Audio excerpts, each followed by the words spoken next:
So yeah, we were just gonna talk about like what is your most your best memory or like your scariest memory. Well, I could really start. I went in 1942. I left Watertown Arsenal. I was a photographer, and I tried to be a photographer in the Navy, but they needed more radio men than photographers in 1942, so they sent me to radio school, so I was a radio man in the Navy. And I was on an ocean-going, a sea-going rescue tug. When you hear tug, you think of a little toot, but this was 168 feet long, and it was 40 feet wide, and it drew 17 feet of water, and there were 60 of us on it. And we had firemen and welders and fire control men and salvage people, and we were a rescue ship. And we went out and we rescued ships and pulled in any ships that had been damaged during the war, and we did the very same thing at Omaha Beach. We were there from the morning, about 5 o'clock in the morning, we were off the beach, and when they started the landings, we were going in after them, and we were pulling off any ships that couldn't make it off by themselves. But the main thing that we did on the beach was to blow up a ship. It had hit a mine, and we had to dispose of it because it was a menace to navigation for everything else coming in. Am I talking too fast for that thing? No, it's good. Okay. So anyway, so we blew that up, and then we were going back and forth, pulling off the landing craft. They call them LSTs, landing ship tank, LCIs, landing craft infantry. There were all sorts of amphibious was the word that was popular in those days. So we worked the beach there for the first 2 weeks, and then we had a terrible storm, and there was one of the storm of the century there off the French coast, and I guess you would call it, today they'd call it a line storm, and it wrecked everything along the beach. And my scariest moment was when I thought that we were going to turn turtle and turn over because we were washing up on the beach, and we thought we were all going to tip over. And but we sent down a diver, and the diver, what had happened was that a cable got caught in our rudder, and we couldn't steer, and we were helpless. So he went down and he cut off this cable, and we were able to get off and get back on the beach. So we were there for 100 days. We were at Omaha Beach, and Omaha Beach for the Army was the bloodiest. We lost about 2,500 soldiers there that morning. It was terrible. The beach was low, and the Germans were up high, and they could just shoot down on us. So they were sitting ducks, really. So as I say, we were there from the morning, and we were there 100 days on that boat, working the beach back and forth. And I did get on the beach, but most of the time we were just salvaging some of the wreckage that had been caused by that line storm. The line storm actually did far more damage than the Germans did to us at that point, because we had aerial superiority, and there were very few German planes over us at the time, because they had planned it well.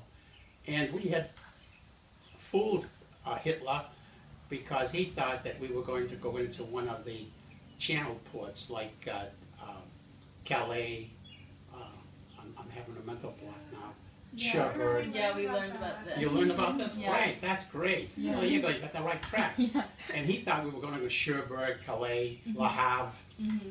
and he thought we were going to go into those ports. And he bombed them to pieces once, but we fooled him, and we landed on the coast, and it was just beach. It was shoreline and beach and cliffs in one place, and we brought in huge stone boxes. They were like a house foundation, and sunk them and put them in a curve like a parenthesis, a couple of 100 yards off the shore, and it calmed the water down, and the ships could come into there.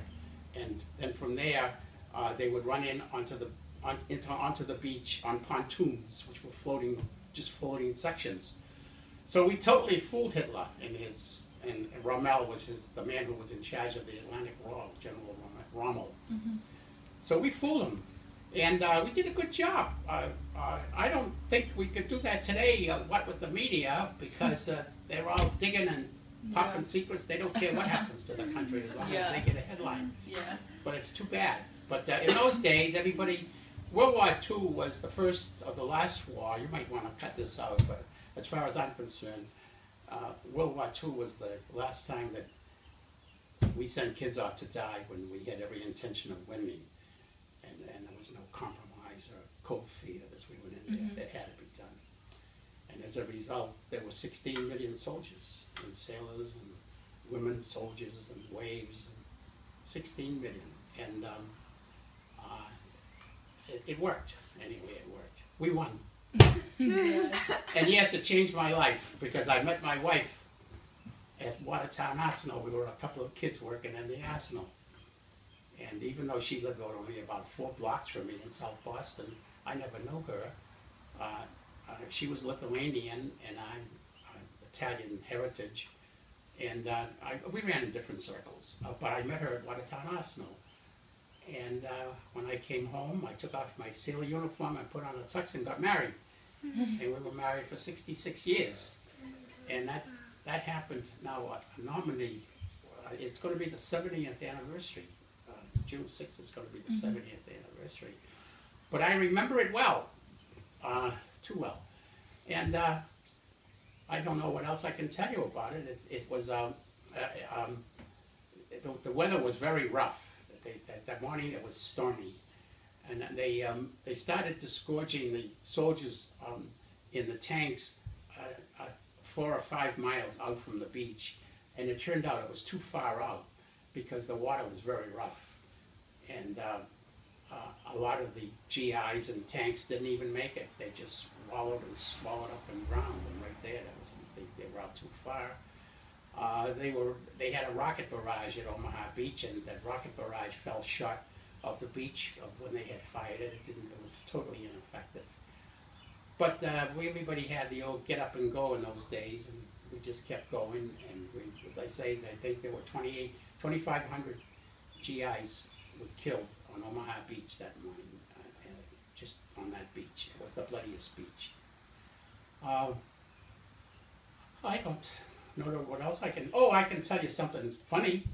I was at the beach and shot at and this and that, and after 100 days, we got R&R, rest and recreation, and you could go back to England to the town of your choice. And so my buddy and I decided that we were going to go to a town where a Navy uniform was a novelty. So we went up in Manchester, Northern England, and it was all Air Force up there. The 8th Air Force was up in Manchester.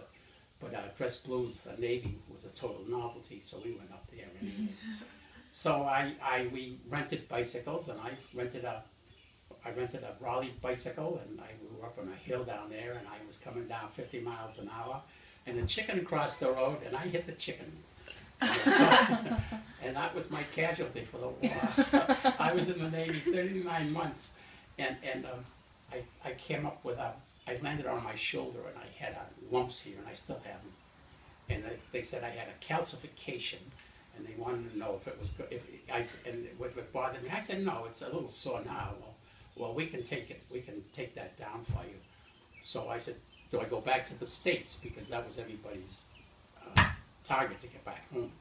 No, we can do that right here. So to this day, I still have it. I wasn't going to just let them do it there. I was fine there anyway.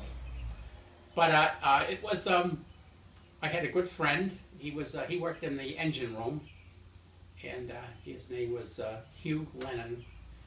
He was a machinist mate, and we had a good tour. It was decent. We had a few scares in the English Channel when we were dragging these phoenixes, as they call them. These were the harbor units that we were dragging down from around the mouth of the Thames River up in Folkestone in England was the town, Folkestone, at the mouth of the Thames River, which leads into London. and they were manufacturing these harbor units there, and we were towing them down the English Channel. Are you taping this? We were towing them down the English Channel, and Germans didn't know what they couldn't figure out what we were going to do with these things, and but they tried to sink us, and they sank a few tugs with fire. They had E-boats. It was the type of boat that Jack Kennedy had, the torpedo boats, and they were prevalent in the English Channel. The Germans had those out there. They couldn't have much bigger because our Air Force or the English would have seen them and bombed them. But they could go sneaking around at night, and they shot up a few of the tugs and torpedoed the one tug, and just left these phoenixes, they call them, floating around on the top on the water, just floating around, and the tug was sunk down below in the English Channel. So that was kind of scary. I don't. Any questions? Yeah. So how do you think it was different being in the Navy than it was to be like in the Army or in the Air Force or something? Well, I mean, every branch, of course, had its own pride. You understand that? I mean, if I see somebody today, and they say I'm a World War II veteran, you were in the Army, Navy? Oh, I was in the Army, and I say, oh, I'm sorry you couldn't get in the Navy. Everybody has their own big pride. It was a lot of baloney, really. But the I think that there used to be a song, the Gravies, in the Navy. That's they're either too young or too old. There was a song during. I think the Andrews Sisters used to sing that. You probably never heard of the Andrews Sisters, did you? No. Well, so even. I don't know what your kids will listen to. But anyway, we the Navy. The Navy could be more technical because there was usually no hand-to-hand combat or in trenches or anything in the Navy. So if you're on a ship or you're at a naval air station or you're in a plane, chances are that you were some kind of a mechanic because you were doing mechanical things. You were probably either working on an instrument or else you were operating an instrument, listening or watching or setting up range of fire. And in the Army was combat. Combat was personal, and the average foot soldier had to learn how to fight and hurt the enemy by hand. And whereas in the Navy, it was all long distance. Most of the shooting was done from 20 miles away, and so there was no personal contact. There was no. It wasn't. I don't think as many. I might be out of line here, but I don't think there are anywhere near as many sailors who had trouble after the war with post-traumatic distress as there were soldiers, because the soldiers were out in they were in the trenches and they were hiding, and now like in this the Gulf War, or now with Afghanistan and all that, the whole concept of war has changed, and it's turned dirty, you might say. It just isn't the same. It isn't.